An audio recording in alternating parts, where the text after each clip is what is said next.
오늘 우리가 보는 시편 2편은 시편 1편과 함께 시편 전체의 서론을 구성하는 그런 주제인데요. 일단 시편 1편이 이 땅을 살아가는 한 사람은 어떻게 살아가야 하는가, 여기에 대한 개인적인 고백, 또 삶의 선택과 그 결과에 대한 필연적인 그런 내용에 대하여 다루고 있다면, 시편 2편은 이제 공동체적이고 나라적이고 또 전 세계적인 인류의 현실 속에 우리가 살아가야 하는 방향을 제시하고 있습니다. 즉 세상의 정치와 그 음모에 대하여서 하나님이 세우신 왕, 또 기름 부은 자, 그리고 아들이라는 단어를 통해서 구원을 이루시려는 선포가 그 해답으로 제시되고 있는데요. 이는 결국 어떠한 상황 속에서도 예수 그리스도가 승리할 것을 선포하는 그런 내용이 나타나고 있는 것이죠. 하지만 문제가 있습니다. 어떤 문제가 있냐면 우리가 살아가는 삶이 만만치 않다라는 겁니다. 하나님 나라를 선포하는 것이 말로는 쉽지만 그 나라를 선포하고 살아가는 건 정말 어렵죠. 이유가 있는데 바로 1절부터 3절에 보면 이런 내용이 있습니다. 어찌하여 이방 나라들이 분노하며 민족들이 헛된 일을 꾸미는가? 세상의 군왕들이 나서며 관원들이 서로 꾀하여 여호와와 그의 기름 부음 받은 자를 대적하며 우리가 그들의 맨 것을 끊고 그의 결박을 벗어버리자 하는도다. 이렇게 되어 있죠. 그러니까 이 땅이 우리를 가만두지 않는다라고 보면 되는 것입니다. 그러니까 세상은 언제나 하나님을 대적하고 세상은 우리를 대적하죠. 그러니까 우리를 공격한다라는 거예요. 그것도 그냥 공격하는 것이 아니라 그들이 함께 모여서 우리에게 아주 반기를 들고 또 우리를 가만두지 않는다. 이게 바로 세상이 가지는 특징입니다. 하나님 나라 백성으로 살아가지 못하도록 만드는 것, 그게 세상의 목적인데, 그래서 예수를 믿고 살아도 우리의 고난이 찾아오고 아픔이 찾아오는 이유가 바로 여기에 있습니다. 하지만 이 고난이라는 것은 이 중요한 역할이 하나 있죠. 역할이 뭐냐면 바로 우리가 정말 그리스도인이라는 것을 검증하는 시금석의 역할을 한다는 것입니다. 그러니까 세상이 우리를 가만두지 않을 때 예수를 선포하는 것, 모든 군왕들이 모여서 이 하나님과 싸우려고 할 때 주께서 우리의 왕되심을 선포하는 것, 이것이야말로 우리가 이 그리스도인이라는 것을 검증하는 아주 중요한 시금석이 아니겠습니까? 그럼 많은 사람들에게 우리가 기도합시다, 금요일에 나와서 함께 기도합시다 라고 얘기하면요, 너무 바빠서요, 힘들어서요 라고 하는 경우가 많이 있게 되죠. 하지만 이 중에 우리가 어디 바쁘지 않은 사람이 누가 있겠습니까? 기도한다라는 건요, 이 바쁘지 않은 가운데 기도하는 사람은 아무도 없어요. 내가 바쁘지 않으니까, 한가하니까, 나 시간 되니까 나 기도하러 나옵니다. 그런 사람은 한 명도 없죠. 그러니까 오늘 기도하는 사람 중에서 시간 남아서 나는 오늘 띵가띵가 놀다가 금요기도에나 와야지, 이런 사람은 없다라는 거예요. 그러니까 모두가 이 금요일 날 기도하러 나오려면 모두가 다 어떻게 되냐면은 그 일을 마치고 약속을 잡지 않고 시간을 비워두고 나와서 기도하는 겁니다. 그러니까 이 이유는 간단하죠. 그러니까 기도가 이 생명줄인 줄 알고 우리가 승리하는 비결인 줄을 알기 때문이에요. 그러니까 기도가 우리의 삶을 변화시키고 기도라는 것이 우리 모든 사역의 근간이 되는 줄을 알기 때문입니다. 그래서 기도하죠. 그러니까 어려움 중에 이 기도함을 통해서 내가 하나님 나라의 백성이라는 것을 증명합니다. 고난이라는 시금석도 마찬가지입니다. 고난은 우리를 검증하고 증명해줘요. 그러니까 내가 그리스도인이라는 것을 나타내는데 가장 중요한 시금석이 이 고난이라는 시금석이에요. 고난이라는 것을 여러분들과 저에게 딱 들이밀면 이 사람이 진짜인지 가짜인지가 아주 자세하게 판별이 나죠. 그러니까 이 고난이라는 것은, 이 공격, 세상의 공격이라는 것은 여러분과 제가 이 예수를 믿는 사람이냐 아니냐라는 것에 대한 이 확실한 그런 이 시금석이 될 수 있습니다. 세상 편할 때, 그럴 때 예수 믿는 것은 쉽죠. 그러나 세상이 어려울 때 예수 믿는 것은 정말 힘듭니다. 그러니까 이 땅이 나를 가만두지 않을 때, 그리스도인들을 압박하지 않을 때, 그때 예수 믿는 건 누구나 할 수 있겠죠. 그러나 이 고통 가운데 어떤 어려움 속에서 예수 믿고 살아가는 건 만만치 않은 싸움입니다. 물론 이런 경우도 있어요. 제가 오늘 이 설교를 준비하는데 제 컴퓨터에 이제 이런 속보 기사가 딱 올랐어요. 어떤 속보 기사냐? 이 YTN에서 올라온 기사인데요. 아주 심각한 기사예요. 어떤 기사냐면 이런 기사가 올라오더라고요. 이번 주 주말 오랜만에 포근한 날씨. 굉장히 심각한 기사가 올라왔죠. 계속적으로 주말에 맨날 비가 왔어요. 매주 비가 왔어요. 비가 오다가 이번 주 토요일에는 아주 포근한 날씨가 된다라고 그렇게 기사가 딱 떴습니다. 그 기사를 보면서 어떤 생각이 들었을까요? 화창한 날씨로 주님 찬양하고 하나님의 은혜로다 하면서 뭐 아까 불렀던 찬양처럼 야 모든 것이 은혜네 하나님 찬양하고 예배하러 사람들이 많이 오겠구나 이렇게 생각한 것이 아니라 뭐 제가 조금 믿음이 없어서 그런지 이런 마음이 들었어요. 이번 주에는 별로 모이지 않겠구나. 그쵸? 이런 생각이 먼저 찾아오게 됐습니다. 그러니까 제가 우리 성도님들 너무 간과한 걸 수 있겠죠. 우리 성도님들은 아마 안 그럴 거라고 생각합니다. 이번 주에도 아주 많은 분들이 함께 예배할 수 있는 축복이 있게 되기를 주의 이름으로 간절히 소망합니다. 그러니까 우리가 이제 이 땅을 살아갈 때 그래요. 그러니까 뭐냐면 이 세상은 하나님과 싸우려고 하고 하나님과 대항하려고 하죠. 그러니까 이것이 세상의 본질입니다. 그러니까 하나님을 인정하지 않고 하나님을 따르지 않고 하나님을 부정해요. 그래서 예수님은 이 땅에 포로가 되셨고 십자가 지시고 고난당하시고 침뱉음 당하시며 죽으심을 당할 수밖에 없었습니다. 세상은 자신이 가진 권력과 힘으로 예수님을 이길 수 있다라고 생각했지만 결국 예수님은 세상이 가지고 있는 모든 힘보다 강한 부활의 능력으로 승리하시죠. 그들이 예수님을 이 쇠사슬로 묶어버렸지만 그것으로는 이길 수 없었습니다. 이유는 간단해요. 예수님은 모든 만물의 주인이시기 때문이에요. 이게 우리의 가장 큰 믿음의 고백이죠.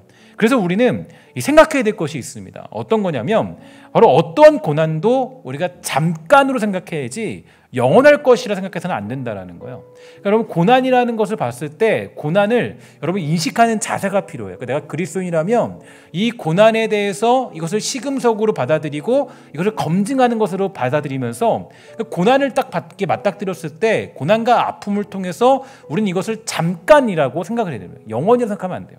그러니까 요한복음 16장 16절을 보면요. 예수님은 이렇게 말씀하셨어요. 조금 있으면 못 보고 조금 있으면 볼 것이다. 이렇게 말씀하셨는데 조금 있으면 못 본다는 십자가를 진다는 뜻이고 조금 있으면 보리라는 부활하신다는 의미겠죠. 그러니까 다시 말해서 그리스도인들은 이 모든 죽음을 이기시는 이 부활의 능력 아래 살아간다는 것을 얘기해주고 있습니다. 그러니까 이 예수님은 그러니까 당연히 우리가 이 땅을 살아갈 때 이 세상과는 다른 시각과 힘으로 살아가는 거죠. 예수님은 이 말씀을 하고 9시간 뒤에 십자가 지셨고 나흘 뒤에 부활하셨어요. 그러니까 9시간도 잠깐이고 나흘도 잠깐이에요. 고난이라는 건 어떤 거냐? 잠깐이라는 거예요. 잠깐. 이 땅의 권력이 영원할 것 같지만 절대 영원하지 않아요. 그러니까 무너지고 또 무너집니다. 역사를 통해서 저와 여러분들이 보는 것은 어떤 거죠? 그러니까 뭐 그렇게 강력했던 모든 왕들이 다 무너졌어요. 어떤 왕조도 영원한 왕조는 존재하지 않습니다. 권력을 휘두르면 배신당해 죽고 권력이 약하면 모반을 당해 죽고 아무리 선정을 베풀어도 이런 일 때문에 저런 일 때문에 무너지는 것이 역사적인 사실이에요. 그러니까 세상 권력이 아무리 강해도요 영원히 우리를 점령할 수 없어요. 그러니까 역사가 여러분들과 저에게 증명해 주는 것은 그 모든 역사를 통해서 우리에게 말해 주는 것이 있습니다. 그 어떤 것도 영원한 권력은 없다. 그 어떤 것도 영원할 수 없다는 거야. 아무리 강해 보이고 아무리 무서워 보이고 아무리 엄청난 힘을 가지고 있어도 그 나라가 영원한 나라는 존재하지 않는다는 거. 로마 제국도 마찬가지죠. 로마라는 제국도 엄청난 힘을 발휘했습니다. 로마 망했죠. 그러니까 이게 우리가 보는 세상적인 역사예요. 미국이란 나라도 아주 강하지만 언젠가는 분명히 무너질 때가 찾아올 거예요. 많은 미래학자들이 얘기하기를 원래는 2020년 넘어가면 이제 미국이 쇠퇴하게 될 것이다라고 예측하고 있는데, 그러니까 어떻게 될지 아무도 모르죠. 어쨌든지 간에 어떠한 나라도 이 해가 지지 않는 나라가 불렸던 나라, 그런 나라들도 다 보면 무너졌잖아요. 다 무너져요. 그 역사가 얘기해주고 있는 건 아무리 강한 권력을 가지고 있고 아무리 대단한 왕이 있어도 그 모든 왕과 이 권력은 다 무너진다. 이게 성경이 말해주는 아주 놀라운 메시지입니다. 근데 우리가 한 가지 영원한 것이 있어요. 예를 들어서 이 디오클레티안 황제가 이런 기념 주화를 만들었다 그래요. 그 어떤 주화냐면 아주 기념 주화인데 그 주화에 이렇게 써 있어요. 그리스도인이라는 이름이 사라지다. 그러니까 아주 핍박을 많이 했다는 거예요. 아주 핍박을 많이 해서 그리스도인들을 아주 몰살시키고 그리스도인들을 아주 순교를 아주 엄청나게 시켰던 황제가 이 디오클레티안 황제죠.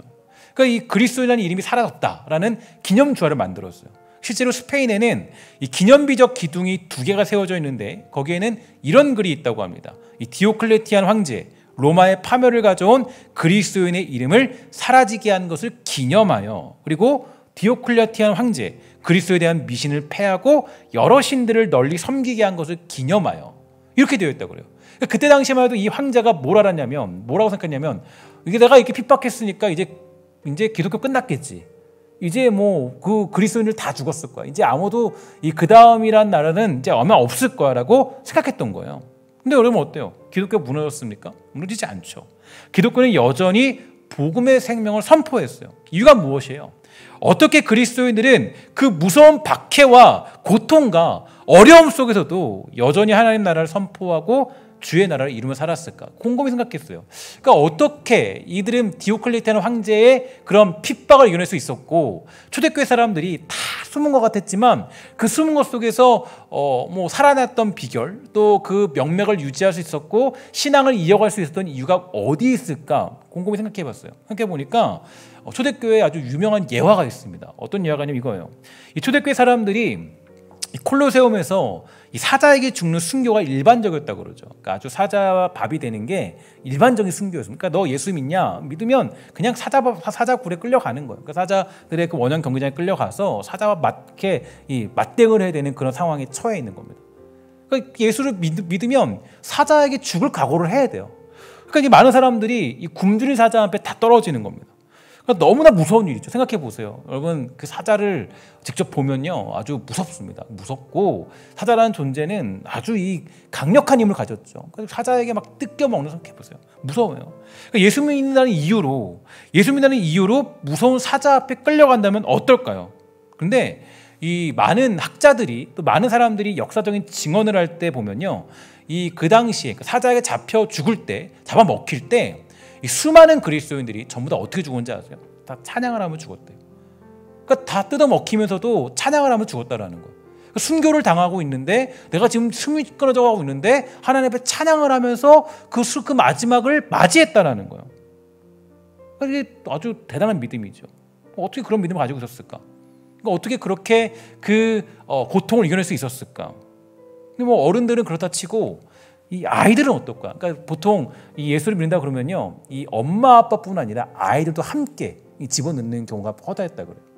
그러니까 뭐 우리 어른들이야 뭐 그냥 버틸 수 있고 그냥 죽으면 죽는 거죠. 막 어른들이야. 근데 아이들은 아무것도 모르잖아요. 그러니까 아이가 거기에 잡혀가는 거예요. 그러니까 아이가 잡혀가니까 엄마가 그 아이를 끌어안고 있을 거 아니에요. 끌어안고 보호하고 있을 거 아니에요. 그럼 엄마와 아빠 그리고 아이가 함께 잡혀서 이 사자밥이 되는 상황이 찾아오게 된 거예요. 그러니까 아이가 어때요? 아이가 울겠죠. 엄마 무서워. 어떻게 해야 돼요? 막 앙앙거리면서 울 거 아니에요. 그때 엄마가 이렇게 말했다 그래요. 아가야, 잠깐만 참아라. 곧 밝아진단다. 잠깐만 참아라. 곧 밝아져. 저는 근데 이 메시지를 보면서 굉장히 참 은혜가 됐어요. 그러니까 우리가 보통 이 고난에서 벗어나지 못하는 이유가 어디 있냐면 고난이 영원할 것 같다는 생각이 들기 때문이에요. 지금 나에게 닥쳐오는 아픔이 영원할 것 같으니까 여기서 벗어나지 못하는 거예요. 근데 이 초대교회 사람들이나 어떤 이 그리스도인들의 명맥을 유지했던 이 많은 신앙의 선배들을 보면요, 고난을 영원으로 삼지 않았어요. 고난을 뭘로 삼았냐면 잠깐으로 삼았다는 거예요. 고난을 이겨낼 수 있었던 이유가 거기 있던 거죠. 잠깐이요, 잠깐. 잠깐 세상의 군왕들이 모여서 난리를 치고 하나님을 대적하고 마치 하나님을 이긴 것처럼 보여도 그 시간은 잠깐 겨우 나흘 정도라는 거예요. 나흘 정도. 여러분 우리가 되게 중요한 메시지죠. 그러니까 예수님이 부활하신 나흘의 시간이 걸리지 않았어요? 그러니까 죽음의 시간, 고통의 시간은 그 나흘 시간이에요. 그 고통의 시간은. 그리고 나흘 뒤에 부활하셨던 예수님의 모습들. 이게 우리에게 주시는 메시지가 너무 크죠. 나흘이 지나면 부활의 기쁨을 누리게 되는 겁니다. 이게 바로 우리가 이 땅에서 살아가는 방법이죠. 하나님 나라를 선포할 수 있는 이유가 어디 있겠습니까? 어려운 시대 속에서도 힘든 삶의 여정 속에서도 하나님 나라를 선포할 수 있는 이유는 그들은 영원하지 않고 우리의 부활은 영원하기 때문입니다. 그들의 권력은 잠깐이지만 그리스도의 부활은 영원하고 하나님의 권세는 영원하다는 것을 믿고 있는 믿음이 있기 때문에 어떤 고난 중에서도 우리는 승리하는 삶을 살아갈 수 있다는 거예요. 그들은 망할 것이지만 우리 하나님은 영원하기 때문에 우리는 승리하는 겁니다. 그들의 권력은 잠깐이지만 우리는 영원한 주님이 주시는 지위와 권력과 주시는 그 권위, 그죠? 그 아들로서의 권위를 누리게 된 거 아니겠습니까? 세상은 기독교를 파멸시키려 하지만 기독교는 파멸될 수 없습니다. 세상은 우리를 죽이려 하지만 우린 죽을 수 없어요. 왜냐? 우리 하나님이 영원히 살아계신 하나님이기 때문입니다. 이것이 바로 우리들의 믿음이고 자랑이고 용기이며 담대함이에요. 이 땅에서 강하기 위해서는요, 뭐가 필요해요? 돈이 필요해요. 지식도 많아야 돼요. 능력도 좋아야 돼요. 힘도 가지고 있어야 돼요. 그게 이 땅에서 강해지는 방법입니다. 그러나 그리스도인들이 강해지는 방법은요, 다르죠. 그 모든 것의 주인 되시는 살아계신 하나님과 함께하는 것인 줄 믿습니다. 이것보다 강한 건 없어요. 우리 믿음이에요. 그러니까 여러분, 지금 명확히 기억하세요. 내가 고난이라는 시금석이 이렇게 찾아온다면, 고난을 그 시금석을 가지고 우리가 나를 점검할 때 가장 중요한 단어는, 고난은 잠깐이다. 고통은 잠깐이지만 부활은 영원하다. 우리의 고백이에요. 그들의 무시무시한 공격, 군왕들이 모여서 막 나라를 치고 막 우리에게 막 위협하고 협박하고 우리를 공격하는 것은 잠깐이지만 우리 예수 그리스도의 부활은 영원하지 않습니까? 그래서 우리는 여기에 두려워서 멈춰서는 안 되고, 우리는 주님께서 명령하신 길을 가야 하고 그 나라와 영광을 위해 달려가야 됩니다. 하지만 때때로 우리는 이 사실을 잊어버릴 때가 많이 있어요. 나도 모르게 여러 가지 일들과 상황과 환경을 만나게 되면 진짜 우리의 강함이 무엇인지를 상실합니다. 그러니까 우리는 영원하신 그분과 함께 걸어가는 게 우리의 가장 큰 자랑이고 힘이죠. 근데 영원하신 그분을 나도 모르게 잊어버릴 때가 있어요. 지난 특별 새벽 기도회 때 제가 말씀드렸던 것처럼 인간은 망각의 존재입니다. 망각의 존재. 우리 다 잊어버려요.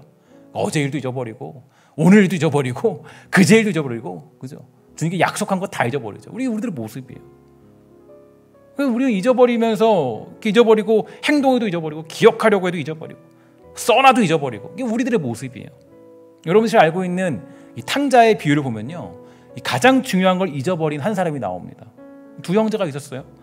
둘째가 자기 분깃을 달라고 그럽니다. 그래서 아버지가 이 분깃을 나누어 주죠. 그리고 그것을 다 탕진하고 살 방도가 없으니까 겨우겨우 아버지께 둘째 아들이 돌아와요. 그러니까 아버지가 어떻게 해요? 탕자를 즐거워하고 기뻐하면서 잔치를 벌입니다. 그리고 그에게 반지를 껴주죠. 그러니까 탕자의 형이 서운했어요. 이게 도대체 무슨 일입니까? 그래서 왜 그러시는 거야 도대체? 아버지, 이게 어떻게 된 일이에요? 아니, 저 인간은 아무것도 한 것이 없는데 금반지도 껴주고 잔치도 벌이고 왜 그런 짓을 다 하는 겁니까? 그래서 아버지가 가장 중요한 걸 상기시켜 주죠. 얘야, 너는 언제나 나와 함께 하지 않았니? 함께 하지 않았니? 그러면 그리스도인들이 가져야 될 가장 큰 힘은 어디 있어요? 주님과 함께 하는 거예요. 영원하신 그분과 함께하고 있다는 사실을 깨닫는 거예요. 영원하신 그분이 나와 지금 함께하고 있다는 것을 알고 살아가는 거예요. 그게 우리가 가져야 될 가장 큰 강함 아니에요? 근데 뭐 금반지나 두려워하고, 그냥 누가 뭐 잘된 거 두려워하고 부러워하고, 그런 거 아니죠. 우리 그런 걸로 우리는 기뻐하는 사람들이 아니에요. 우리가 정말로 기뻐하는 것은, 얘야, 너 나와 함께하지 않았니? 우리가 정말 큰 능력은 주님과 함께 있다라는 거. 함께 영원하신 그분과, 세상 썩어 없어질 것이 아니라 주님과 함께 살아가고 있다라는 거. 우리도 탕자처럼 살아갈 때가 얼마나 많은지 몰라요. 살아계신 하나님과 함께하면 그만인 것을 세상 사람들이 추구하는 강함을 얻기 위해서 얼마나 우리는 발버둥치고 있습니까? 그래서 심지어 우리의 기도 제목도 이 땅의 사람과 별반 다르지 않을 때가 많이 있죠. 예를 들어서 뭐 자녀를 향한 우리의 간절한 기도가 뭐 좋은 대학을 가는 것입니까? 아니면 하나님의 사람으로 성장하는 것입니까? 우리 남편이 돈을 많이 벌어오는 게 내 제목입니까? 아니면 어떤 곳에서도 주의 나라를 선포하며 모든 고난을 잠깐으로 여기는 사람이 되는 겁니까? 여기서 대답하시면 안 돼요. 그죠? 마음속으로 솔직히 생각하셔야 됩니다.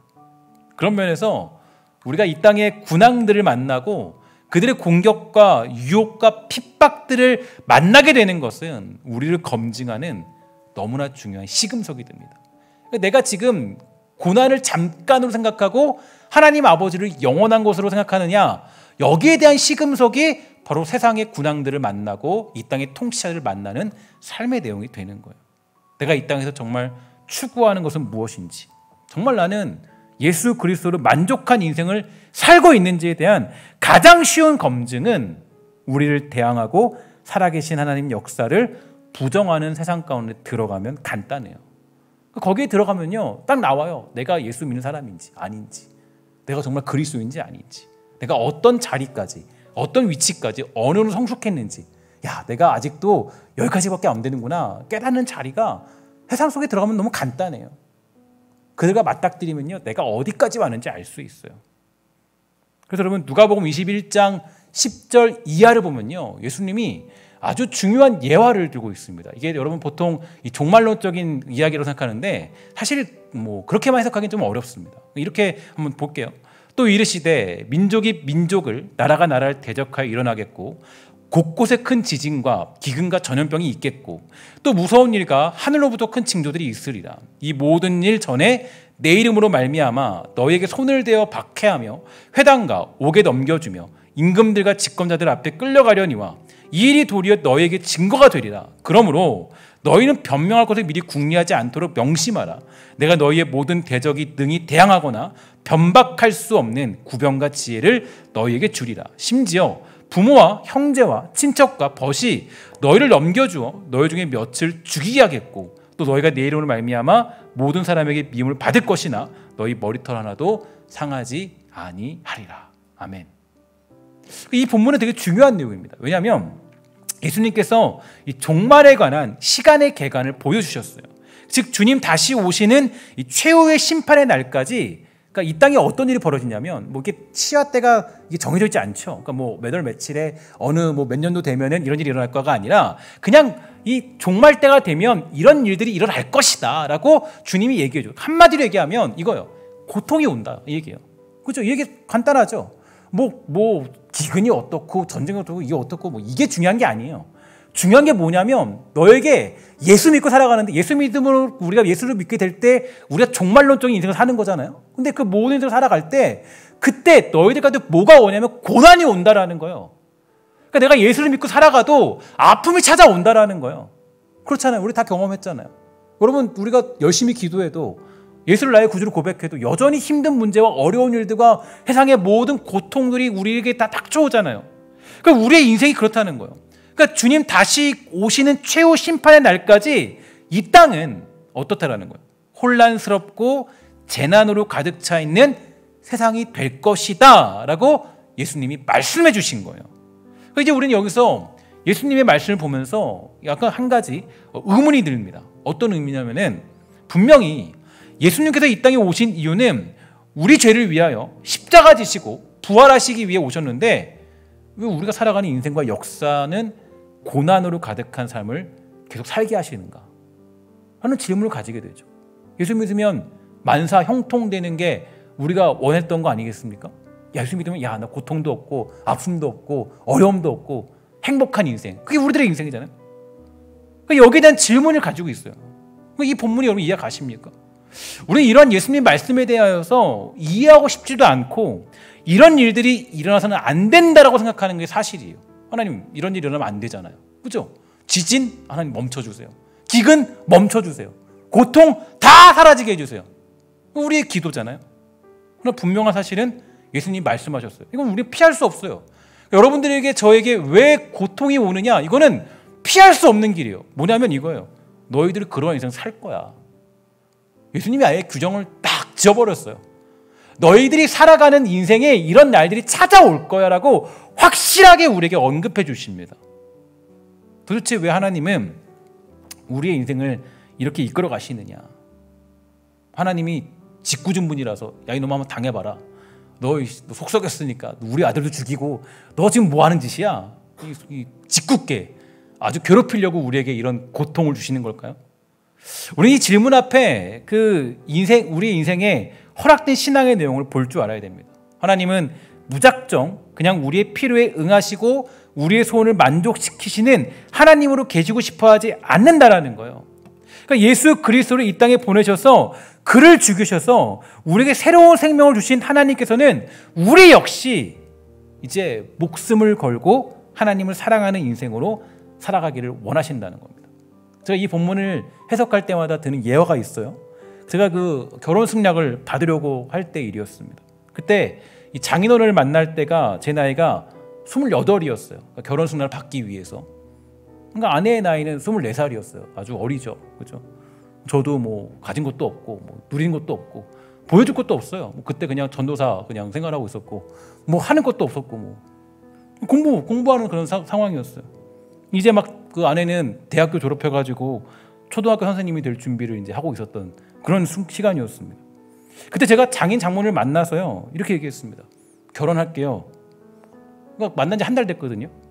그러니까 이 장인어른이 좀 당황스러웠나 봐요.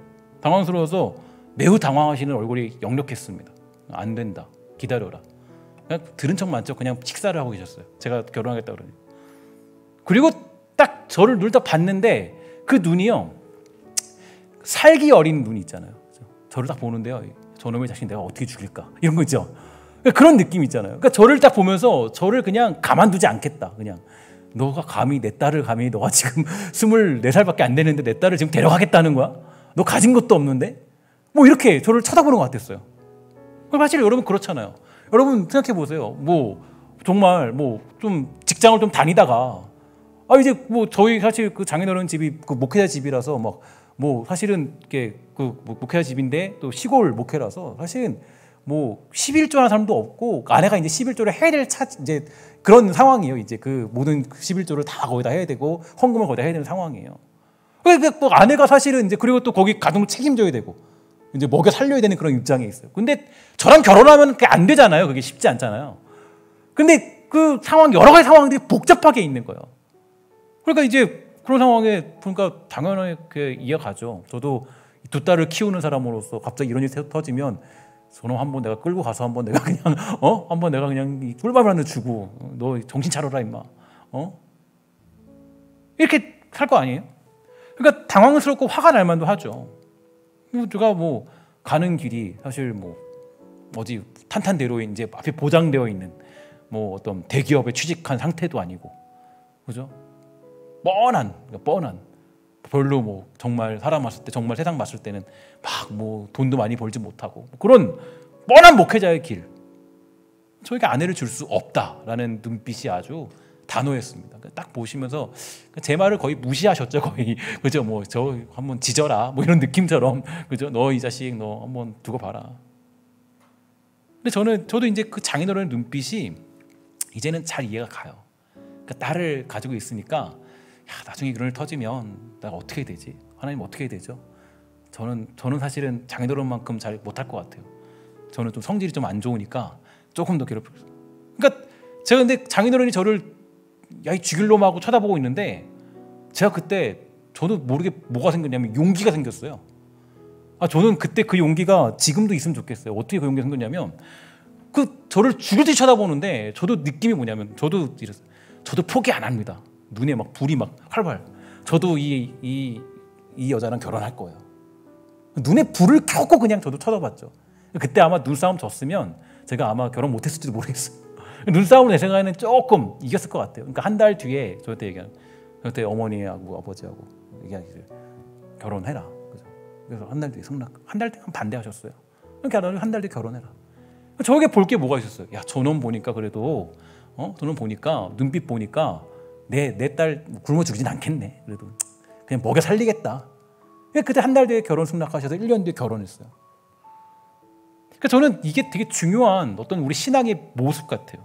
그러니까 하나님께서 왜 여러분들과 저의 인생 속에서 고난을 만나게 하시고 또 고통을 만나게 하시고 세상의 군왕들을 향한 그들과 함께 대항하며 싸우도록 하시는 이유가 어디에 있냐면 우리의 신앙은 절대로 그냥 대충 나의 필요와 만족을 채워주는 그런 신을 믿는 단순한 신앙으로 주님이 자라기를 원치 않으세요.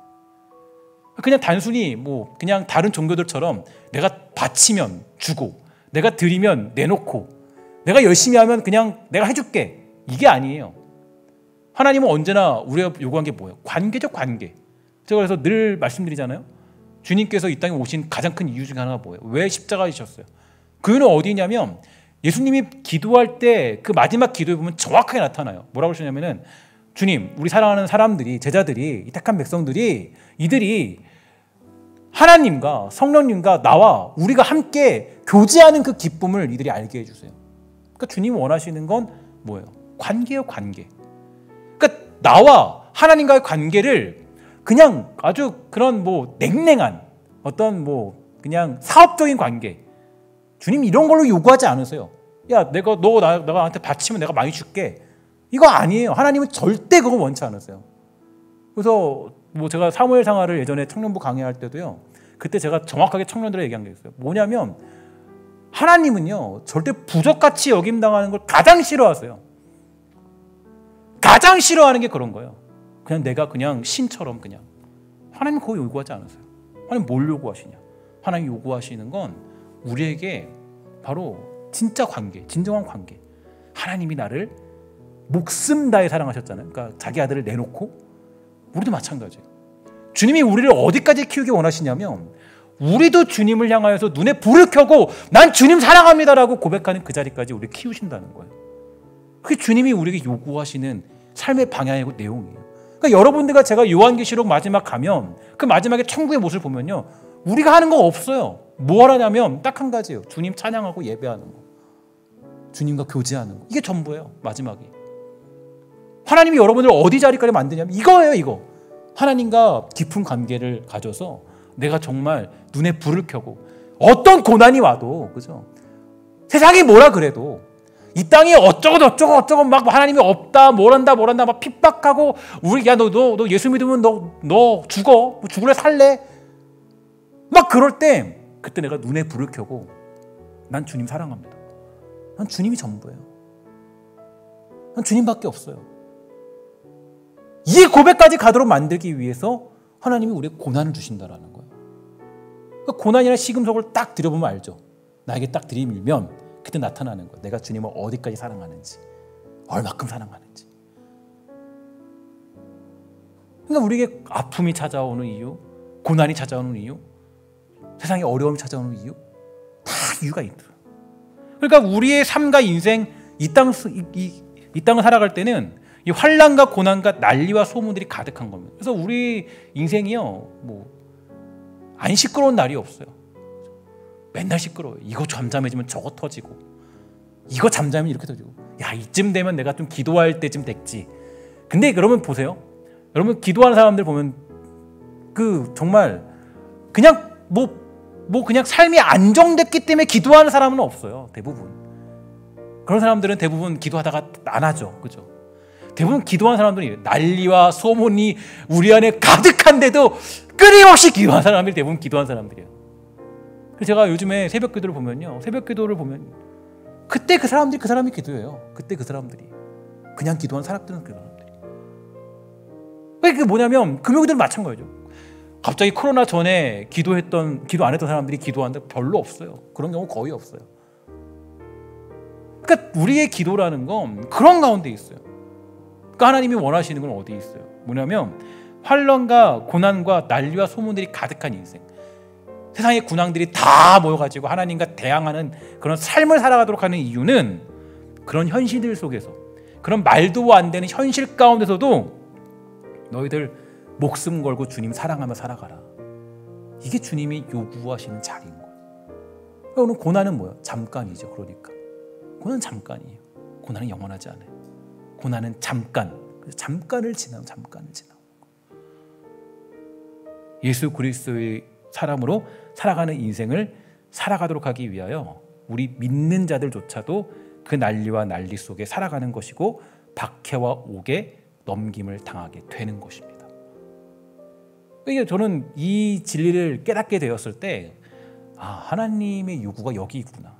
그러니까 저는 예전에 이해 못했어요. 왜 자꾸 예수 믿는데 고난이 오나. 제가 이 고민 가지고 한 20년을 살았거든요. 그러니까 예수 믿기, 그 예수님을 왜 못 믿었냐면 그 문제였어요. 어떤 문제냐면 예를 들어서 간단히 얘기하면 저희 어머니가 10년 동안 기도를 해도요 문제가 해결 안 돼요. 매일 새벽을 깨어나도 안 돼요. 그대로예요. 그대로. 아니 왜 하나님 그대로예요? 저는 거기서 하나님 못 믿겠더라고요. 하나님 도대체 왜 그러세요? 왜? 아니 도대체 왜 예수 믿는데 왜 이렇게 힘들게 만드는 거? 우리를 가만두지 않고 좀 우리가 형통하게 좀 만들고 좀 잘되게 만들고. 근데 안 그렇더라고요. 이유가 뭐냐 보니까 제가 나중에 성경을 묵상하면서 알게 됐어요. 하나님 말씀을 묵상하고 깨닫게 되면서 하나님의 요구가 있는 거예요. 어떤 요구냐면 우리를 그냥 두지 않으세요. 모든 세상의 난리와 소문과 모든 것들 속에서 깨닫게 만드는 거예요. 야, 내가 너를 정말 목숨 다해 내 아들까지 주면 사랑했던 것처럼 너도 나를 정말 목숨 다해 사랑하도록 하는 자리까지 키우고 성숙하게 만들고 싶다. 하나님의 요구예요. 그러니까 여러분, 아무리 세상에서 뭐 부정하고 어쩌고 저쩌고, 뭐 요즘엔 과학 만능주의 시대잖아요. 또 더군다나 요즘 어때요? 코로나 시대가 찾아오면서 교회의 위세가 완전히 추락했어요. 그런데 왜 저는 궁금해요. 하나님 왜 그러십니까? 단순히 그냥 뭐 교회가 문제가 있으니까, 교회가 뭐 타락했으니까, 뭐 교회가 뭐 어쩌고 그런 걸로 해석하기에는 너무 우리가 그거는 좀 그냥 아주 얕은 해석입니다. 깊은 해석은 뭐예요? 야, 너 이런 상황에서도 너 정말 하나님을 만군의 주 여호와로 고백할 수 있냐? 이 땅이 다 부정하고 세상이 다 너희들을 원망하고 너희들을 마치 그냥 뭐 이상하게 봐도 너 그때도 주님 사랑한다고 고백하는 백성으로 자라가라. 그죠? 이게 우리가 가지는 주님이 요구하시는 거예요. 우리 뭐 제가 최근에 들은 얘기인데 우리 여기 그 김민 목사님이 그랬다는 거예요. 그 머리를 자르러 갔는데 그 목사라는 신분을 안 밝히잖아요. 목사라는 신분을 미용실에서 목사 신분을 안 밝히잖아요. 뭐 저는 목사입니다라고 머리 자르지 않잖아요. 근데 딱 가서 머리 자르고 있는데 미용사가 그러더라고요. 저 교회 사람들 왜 자꾸 모여가지고 코로나를 만드냐고 계속 막 욕을 하고 그런다는 거. 그래서 내가 그랬어요. 야, 목사라고 말하지 그랬냐? 그래서 여러분, 우리 세상이 그렇잖아요. 이 땅이. 그러니까 우리가 보면 세상이 뭐 하나님 믿는다고 대단하다, 야, 박수 쳐주고 아니에요. 오히려 야, 너 믿지 마. 야, 하나님이 뭐 살아계신다고 웃기는 소리 하지 마. 야, 하나님 코로나 때도 너를 못 지켜줬잖아. 근데 그때 우리 뭐라고 그러는 거야? 아니야. 나는 우리 하나님 정말 사랑해. 우리 하나님 우리 영원하신 분이야. 그 고백까지 잘하고 하는 거야. 너희들이 뭐라고 해도 세상이 뭐라 그래도 저기 있는 저 뭐 어떤 뭐 대단한 과학자나 많은 시민들이 뭐 어쩌고 해도 우리 어디까지 잘하는 거야. 그래도 우리 하나님은 영원한 하나님이시고 나는 그의 아들이고 우리 하나님은 나의 아버지야. 이게 우리가 고백해야 될 메시지가 되는 거예요. 이런 금요기도 시간이 중요한 이유가 어디 있냐면 이 시간을 통하여서 아까도 말씀드렸지만 자꾸 우리 잊어버리죠. 하나님의 자녀라는 것 잊어버리잖아요. 하나님의 자녀라 다시 잊어버려요. 하나님과 함께한다는 영원한 것을 잊어버려요. 자꾸 기억해요. 자꾸 기억하는 자리. 금요기도회 같은 시간들을 통해서 그렇게 깨닫는 겁니다. 그래서 여러분 아주 중요한 말씀이 있죠. 시편 2편 7절 우리 함께 시편 2편 7절 말씀을 함께 읽도록 하겠습니다. 시작. 내가 여호와의 명령을 전하노라. 여호와께서 내게 이르시되 너는 내 아들이라. 오늘 내가 너를 낳았도다. 아멘. 자 보세요. 금요기도에 오니까 뭘 알아요? 뭘 잃어버렸던 사실 하나 다시 깨닫게 되죠. 뭐예요? 여호와께서 내게 이르시되 뭐예요? 너는 내 아들이라. 오늘 내가 너를 낳았도다. 금요기도에 나오지 않은 사람은 이거 진리 다 잊어버리는 거예요. 세상 살다가. 그러니까 여러분 이런 시간들이 너무 중요한 이유가 여기에 있습니다. 우리는 망각하는 존재고 잊어버린 존재니까 이런 시간들을 통해서 깨달아야 돼요. 하나님이 말씀하십니다. 야, 너는 내 아들인 거 아직도 너 안 잊어버렸지? 다시 생각해봐. 오늘 내가 너를 낳았어. 그리고 뭐라 그래요? 결국 시편 이 편의 결론은 이겁니다. 주님이 우리의 답이시다. 하나님이 우리의 왕이시다. 세상이 뭐라 해도 누가 뭐라 그래도 바로 하나님이 우리의 왕이십니다라는 것을 고백하는 겁니다. 사람들이 물어요. 금요기도가 필요한 이유가 뭐냐? 눈에 불을 켜고 주님의 신부됨을 다시 확인하기 위해서입니다. 오늘의 시금석, 그것은 바로 내가 주님의 신부로서 부끄러움이 없는가 점검하면서 우리가 살아가는 그런 시편의 내용이 오늘 본문에 나타나게 되었습니다. 오늘 제가 여러분들과 함께 부르고 싶은 찬양이 하나 있는데요. 이 찬양의 가사를 보면 아주 내가 참 은혜가 되었습니다. 가사를 한번 띄워봐 주시겠어요? 가사를 보면 이런 얘기 있어요. 화려하지 않아도 정결하게 사는 행복이라는 찬양인데 가진 것이 적어도 감사하며 사는 삶, 내게 주신 작은 힘 나눠주며 사는 삶, 이게 나의 삶의 행복이라고. 그 다음에 뭐라고 하면 이렇게 얘기해요. 눈물 날 일 많지만 기도할 수 있는 것, 억울한 일 많으나 주를 위해 참는 것, 비록 짧은 작은 삶 주 뜻대로 사는 것, 이것이 나의 삶의 행복이라고 행복 다른 게 아니죠. 행복이 뭐예요? 행복이라는 건요, 다른 게 아니라 바로 내가 주를 위해 살아가는 거예요. 그러니까 세상은 몰라요. 내가 주님을 고백하는 게 행복인지. 우리는 알죠. 주님이 나의 왕이십니다를 고백하는 게 우리의 행복이라는 것을 알게 되는 것입니다. 여러분, 하나님의 자녀로 살아가는 그 기쁨의 행복들을 이 시간 금요기도를 통해서 다시 한번 회복하고, 우리가 정말 이 땅 가운데 나는 주님의 자녀고 하나님은 나의 영원한 아버지라는 사실을 우리 힘차게 선포함으로 주의 능력이 나타나는 그리스도인 되기를 주의 이름으로 간절히 소망합니다. 기도하도록 하겠습니다. 하나님 감사합니다.